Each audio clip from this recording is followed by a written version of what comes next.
अस्सलाम वालेकुम, welcome to our podcast Unspoken Cast. जैसा कि आपको पता है, हम अपने पॉडकास्ट में कुरान की बातें करते हैं, कुरान एक्सप्लेन करते हैं और सीरा की बातें करते हैं, और जो आजकल ट्रेंडिंग टॉपिक्स हैं उन पे बातें करते हैं। तो आज का हमारा टॉपिक है मुहर्रम।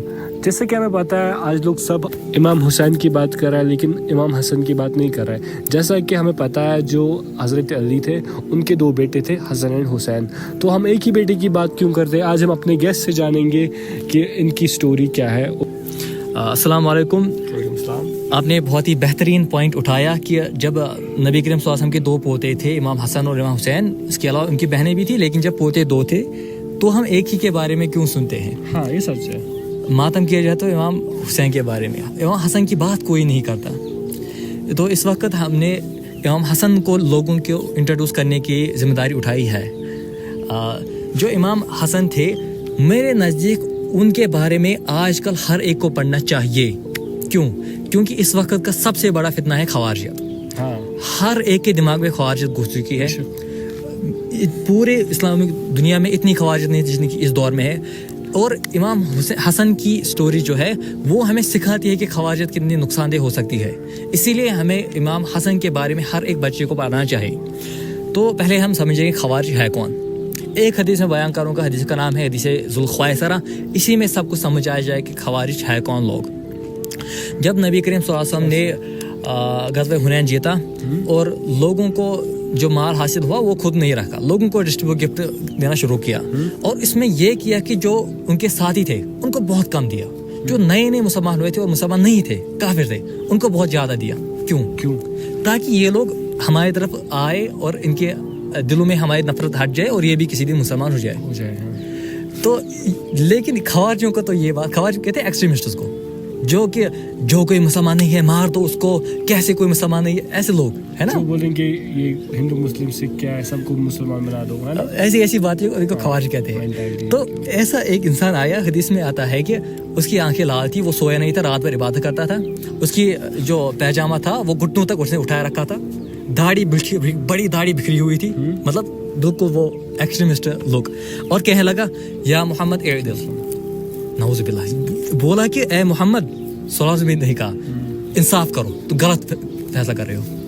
जरा सोचो, उसके दिमाग में तो ये है कि तो काफिर है भाई। उसके दिमाग में तो ये है ना कि जो साथी है उनको ज्यादा मिलना चाहे, जो नए नए मुसलमान को काम मिलना चाहे। हाँ। जहाँ पे उल्टा हो रहा है। हाँ। उसे लगता है कि मेरा इस्लाम की अंडरस्टैंडिंग इतनी बेहतर है कि मैं नबी करीम सल्लल्लाहु अलैहि वसल्लम से भी बेहतर समझता हूँ। जरा सोचो, नबी करीम सल्लल्लाहु अलैहि वसल्लम ने फरमाया कि अगर खुदा का नबी ही सही फैसला नहीं करेगा तो कौन बचा दुनिया में सही फैसला करने वाला? बेशक खालिद बिन वलीद गुस्से वाले थे, उठे, शायद हज़रत उमर उठे, अलग अलग हदीस में दो अलग अलग नाम आते हैं, शायद दोनों उठे, कहा या रसूल आप हमें इजाज़त दे, मैं इसका सर काट के आपके कदमों में रख दूंगा। उन्होंने फरमाया, तुम क्या चाहते हो कि ये काफिर प्रोपेगेंडा करे कि देखो ये मोहम्मद अपने साथियों को कत्ल करता है? तो उसको छोड़ दिया गया। अब इस वर्ड में देखिए, ये वाजिब कत्ल नफा था, सिर्फ इस वजह से छोड़ा ताकि प्रोपेगेंडा ना हो। और उसके बाद एक लंबा खुतबा दिया खवारिज के बारे में, कहा कि ये लोग एक नहीं है, ऐसे लोग बहुत आएंगे, और ये निशाने बयान की, ये लोग कुरान पढ़ेंगे लेकिन हलक से नीचे इनका कुरान नहीं उतरेगा, समझेंगे नहीं, सिर्फ जुबान से ऐसे बड़बाद रहे होंगे। आजकल ये हो रहा है कि नहीं? बेशक। कहा कि ये लोग इतनी ज्यादा इबादतें करेंगे कि सहाबा, मेरे सहाबा कहेंगे हम तो काम इबादत कर रहे हैं। ये क्या ज्यादा है कि फलां शख्स 60 कुरान महीने में पढ़ता था, फलां इतना पढ़ता था, जबकि नबी करीम साहब की अपनी सुन्नत है कि महीने में एक बार कुरान पढ़ना।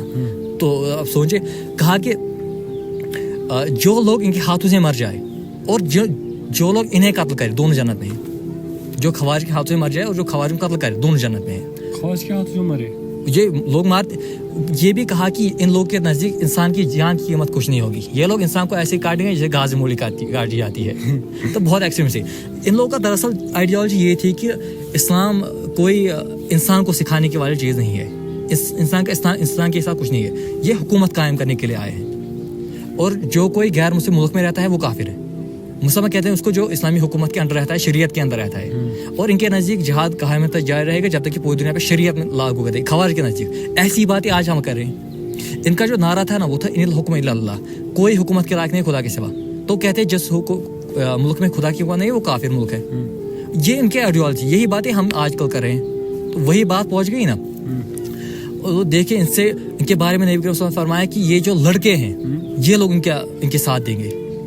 مطلب کہ جو حکمت والے ہیں بوڑھے وہ ان کے ساتھ کبھی نہیں دیں گے, جتنے بھی ایکسٹریم سے لڑکے ہیں آج کل. تو امام حسن اس کے ساتھ کیسے ریلیٹ کرتے ہیں؟ اب ہم نوجوان جو ہے ہاں جو جذباتی ہے, ہم وہ کریں گے, شریعت لاگو کریں گے, ایسا اسلامی حکومت کھڑا کریں گے. تو امام حسن کے دور میں ان کا فتنہ بہت تیز ہے.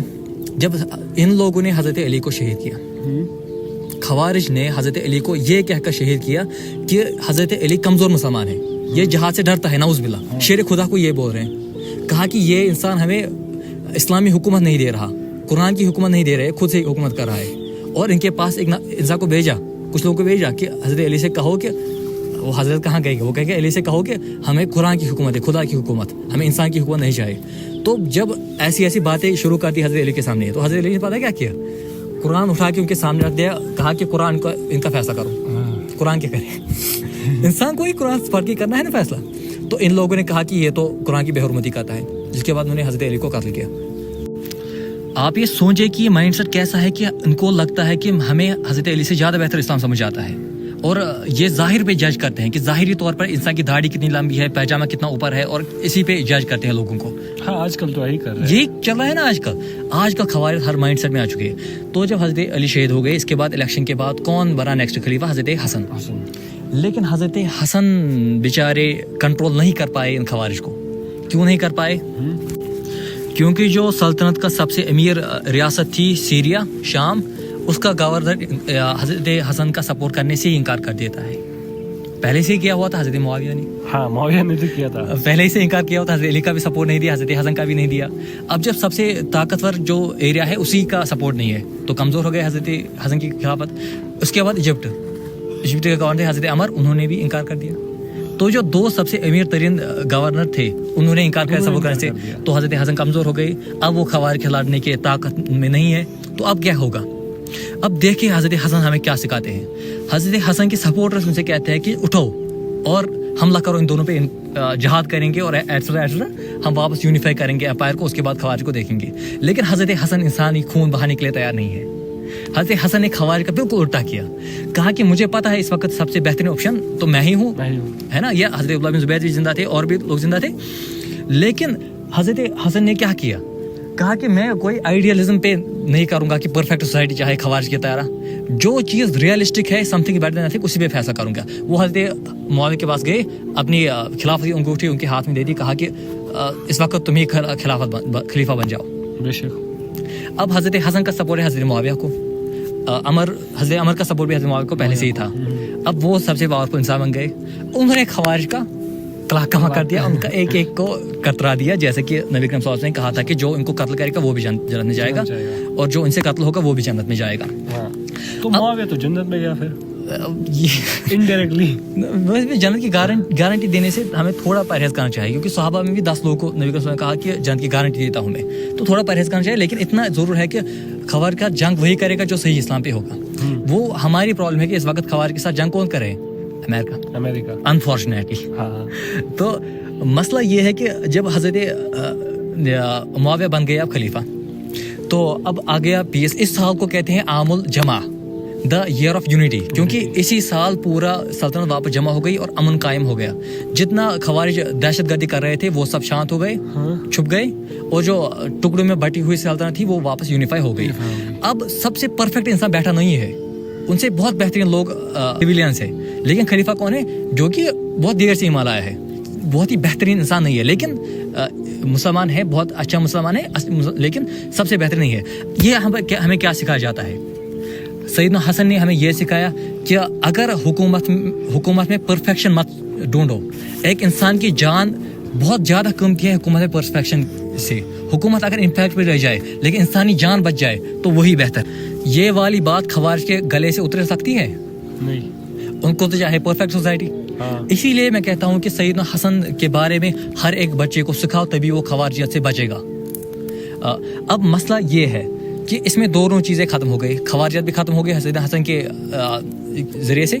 اب دیکھو کیا جو شیعہ کہتے ہیں کہ نعوذ باللہ حضرت امیر معاویہ کافر تھے, کہتے ہیں نا شیعہ, کیا حضرت حسن نے ایک کافر کو خلیفہ بنا دیا؟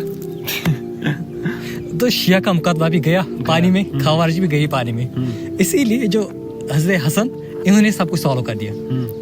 हजरत इमाम मुआविया सबसे बेहतर इंसान नहीं थे उस वक्त, उनसे भी बेहतर लोग थे, लेकिन वो मुसलमान थे और इसीलिए हजरत हसन ने उनको खलीफा बना दिया।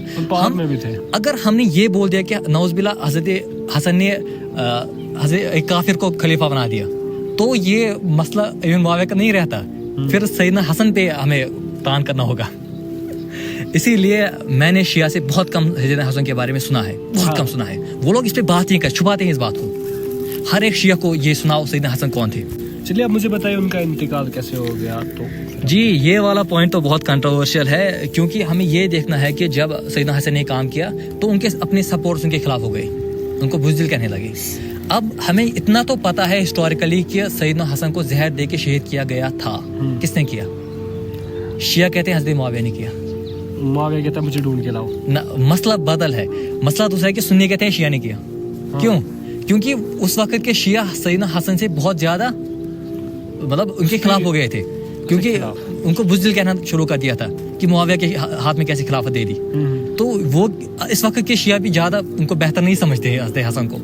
तो अब ये सोचो कि सुन्नी कहते हैं कि उन्हीं शिया लोगों ने सैयदना हसन को जहर दे दिया कि मुआविया का सपोर्टर है। अब शिया कहते हैं कि किसने जहर दिया? हजरत मुआविया नौज़बिल्लाह। ठीक है, उनको मिसअंडरस्टैंडिंग हो गई। अब मसला है कि दोनों में किसी को हमें कोई पता नहीं किसने जहर दिया, इतना हमें पता है कि जहर शिया किया। तीसरा ओपिनियन सुनो, इनको खवारिज ने जहर दिया था। क्यों?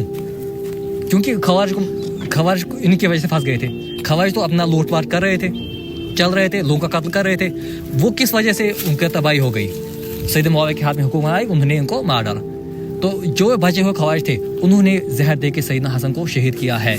चलिए अब मुझे बताइए अब हमें इसमें क्या सबक मिलता है, तो फिर हम पॉडकास्ट प्लान करते हैं। जी हमें ये सबक मिलता है कि हसनैन, दो हसन, सैयदना हसन और सैयदना हुसैन, हम एक चीज को बात करेंगे दूसरे जो छुपाएंगे तो ये आधा सच है, आधा सच झूठ से ज्यादा गलत होता है। हमने देखा कि इस एक स्टोरी सैयदना हसन की लेगेसी ने कितना ज्यादा चीज सॉल्व कर दी। जो शिया सुन्नी के दरमियान जो ये लड़ाई थी हजरत मुआविया, वो सॉल्व कर दी। खवारिज का मसला सॉल्व कर दिया। इसीलिए मैं कहता हूँ अपने हर एक बच्चे को सैयदना हसन के बारे में पढ़ाइए। मैंने इस पे एक वीडियो इंस्टा पे अपलोड किया, अनफॉर्चुनेटली उसमें बहुत कम व्यूज आ गई। तो हम क्लोज करते हैं। चलिए अब हम अपना पॉडकास्ट एंड करते हैं इसी के साथ। फी अमानिल्लाह।